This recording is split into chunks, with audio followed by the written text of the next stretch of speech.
Conflict of Instinct by A.B. England.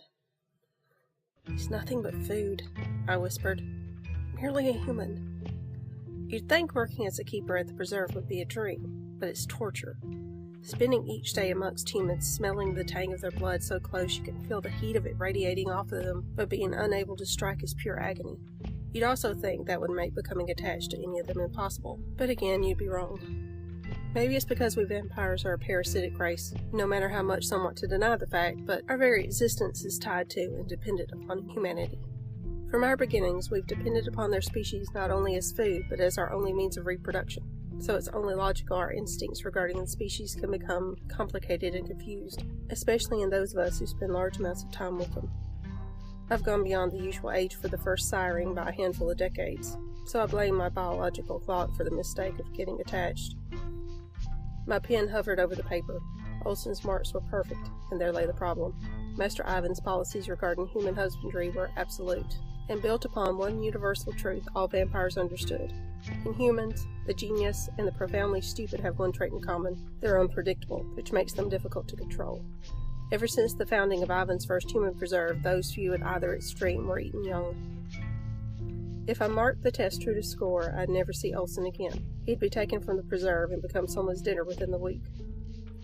It's such a waste. He has a sweet temperament combined with a quick wit and a mind for science like none I've ever seen before. To think what one like him could do with a vampire's gift for numbers and length and lifespan. I dropped the pen and pushed away from the desk with a frustrated growl. Stalking out into the college's abandoned hallways, I flexed and retracted my fangs several times. The solution seemed so simple, but with the collapse of humanity, siring was outlawed. There were already too many mouths to feed and not enough humans to go around. Breaking that rule carried a sentence of death, not only for the sire, but the fledgling as well. "He's just a human," I mumbled aloud, but that contrary voice in the back of my mind argued, "So were you once." That right there is the problem of being a vampire. We feel superior to humans because they're our food, but at the same time we're beholden to them because we're born from them as well. This system can't hold forever. Either way, both of our species are doomed. The future stretched before me as realization hit. Countless centuries of teaching and evaluating intelligent cattle until our withered and died wasn't appealing. Another possibility presented itself. It was far shorter and ended bloody, but oh, the thrill of it while it lasted. My fangs itched, and I flexed them before letting them retract once more as I sprinted for the dormitory.